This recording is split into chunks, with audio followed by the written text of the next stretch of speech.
Reduzimos muito o risco na nossa região. Nós aqui estamos em fase de contenção alargada, enquanto no Norte já estão na fase de mitigação. No caso dos migrantes isolados no pavilhão de uma escola de Faro, 6 já deram positivo. O surto deste grupo começou num destes trabalhadores rurais que está internado na unidade de cuidados intensivos. Deparámos-nos com 3 casas perto umas das outras, onde residiam estas pessoas, onde eles estavam 20, 30 pessoas por casa, dormindo muitas pessoas no mesmo quarto e, portanto, considerámos que era uma situação de grande risco para que aquele grupo ficasse condenado a ter 100% de positivos. No aeroporto de Faro, onde há diariamente turistas que tentam chegar a casa, muitas vezes sem cuidados de proteção, Ana Cristina Guerreiro admite que há funcionários com muito receio. Tivemos conhecimento que funcionários do free shop e funcionários do próprio atendimento do aeroporto estão com muitos medos. Telefonam para o nosso departamento a pôr questões, etc. Portanto, o medo é o nosso principal inimigo e causa-nos, muitas vezes, atitudes e respostas um bocadinho desproporcionadas. As autoridades de saúde apelam, por isso, a maior responsabilidade por parte dos cidadãos para evitar possíveis contágios. O Algarve tem 29 casos confirmados, 15 pessoas internadas, 4 na unidade de cuidados intensivos. Os dados atualizados em todo o país ao início da tarde indicam 6 mortos, 6 pessoas que já conseguiram recuperar, 1.020 infectados. Há 126 pessoas internadas nos hospitais, 26 em cuidados intensivos.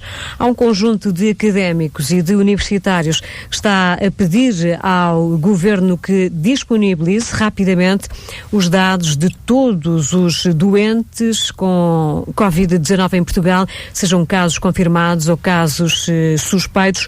Nuno Sousa é um dos signatários deste pedido, que está integrado numa petição online. Nuno Sousa é presidente da Escola de Medicina da Universidade do Minho e explicou esta tarde ao jornalista da TSF, António Pinto Rodrigues, a razão deste apelo ao Governo. É um apelo para que a comunidade científica possa ter acesso aos dados e que com o acesso a esses dados possa produzir resultados que ajudam a todos a lidar com esta situação. E quando digo a todos, digo aos prestadores de cuidados de saúde,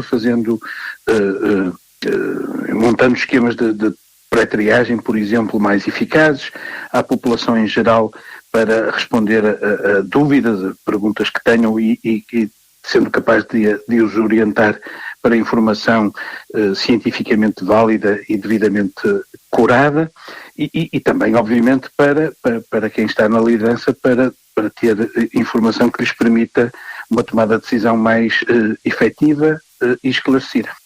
Os dados ficam apenas disponíveis daqui a alguns meses e, por isso, podem apenas servir para o futuro, para ajudar a combater a pandemia.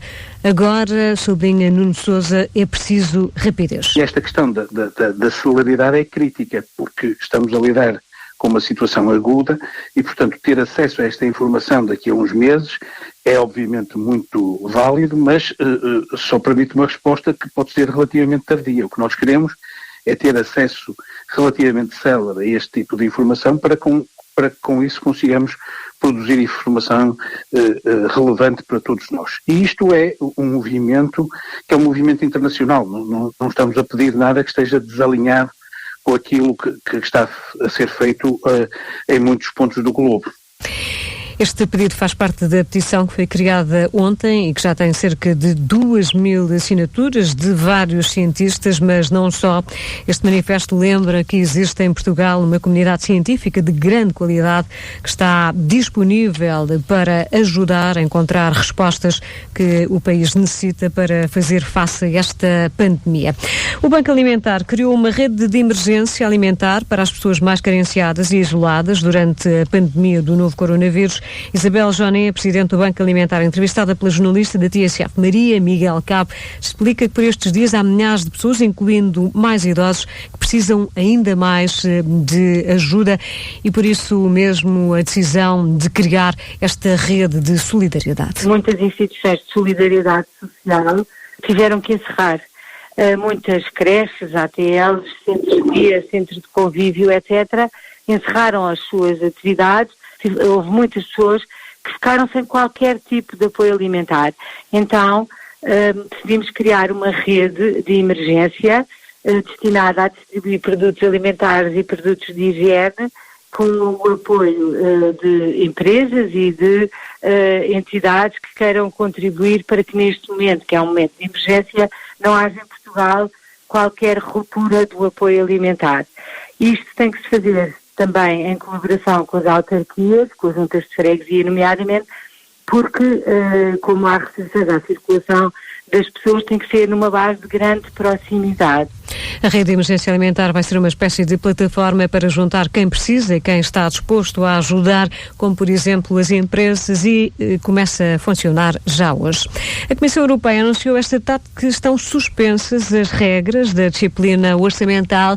A Presidente do Executivo Comunitário, alarmada com o impacto da Covid-19 na economia europeia, quer agora que os Estados-membros tenham margem para um novo fôlego. João Francisco Guerreiro. Acredita que a suspensão das regras do déficit vai traduzir-se em mais ajuda para as empresas. Por isso, a Presidente da Comissão Europeia, Ursula von der Leyen, anuncia a decisão sem precedentes. Acionamos a cláusula de escape geral. Isso significa que os governos nacionais podem injetar verbas na economia conforme as necessidades.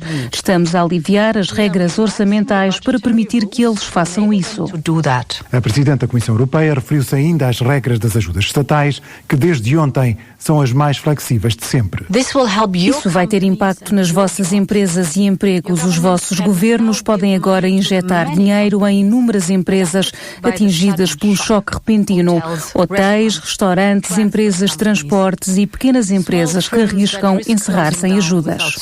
Nesta mensagem gravada, a Presidente da Comissão Europeia fala com todo o realismo sobre a nova normalidade. O coronavírus tem um impacto dramático na nossa economia. A maioria dos setores são atingidos e eu sei o custo que isso tem para vocês. O confinamento da nossa economia social é necessário para conter o vírus, mas também abranda severamente a nossa economia. Por isso, Ursula von der Leyen admite que as medidas europeias podem ser ainda mais alargadas. Vamos fazer mais para o ajudar a si e à sua família nesta crise. A Presidente da Comissão Europeia, numa mensagem gravada, a anunciar a medida inédita da suspensão da disciplina orçamental para combater a crise do coronavírus. Esta é uma decisão inédita na União Europeia.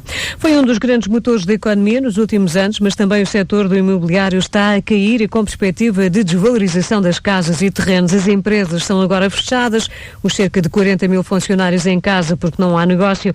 Ainda assim, para quem já tenha comprado ou vendido casa antes da pandemia e está agora com dificuldades em fechar o negócio, foi hoje acertada uma parceria entre a Associação das Empresas do Imobiliário e a Ordem dos Notários para facilitar a realização das escrituras. Dora Pires. Depois da loucura dos últimos anos, também a compra e venda de casas travou a fundo. O setor que está completamente bloqueado.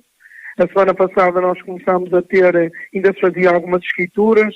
Nesta semana nem sequer a escritura está-se a ter uma dificuldade muito grande. E qual é o cliente que neste momento, nomeadamente nacional, que tem coragem de tomar uma decisão tão importante, que muitas vezes é a decisão da sua vida neste momento? Luís Lima, o presidente da Associação de Mediadores Imobiliários, conta por estes dias só com os negócios feitos antes da chegada do novo vírus.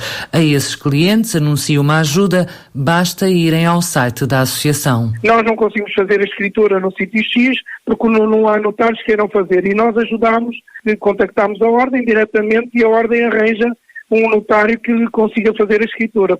Alguma coisa. E neste momento alguma coisa pode fazer toda a diferença. Diferente vai também ser o valor dos imóveis daqui para a frente. Depende muito.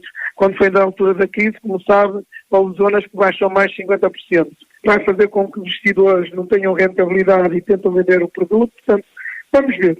Depende muito do prazo que isto demorar. A palavra de ordem é para Luís Lima aguentar, até porque esta é dura, mas não é a primeira crise. Já passámos fases difíceis como foi na Troika. Esta é pior. Mas temos que pensar, temos a certeza que tem que haver futuro. Uma certeza que ficaria reforçada com o apoio à tesouraria das empresas que movimentaram o ano passado 27 mil milhões de euros. Com essa nota positiva para quem comprou casa e tinha a escritura marcada, há a possibilidade de continuar a fazer a escritura à custa desta parceria entre a Associação das Empresas do Imobiliário e a Ordem dos Notários.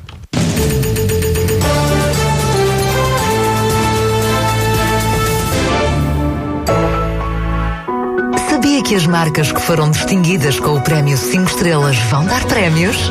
É verdade. A partir de dia 23 de março, vá até ao site da TSF, do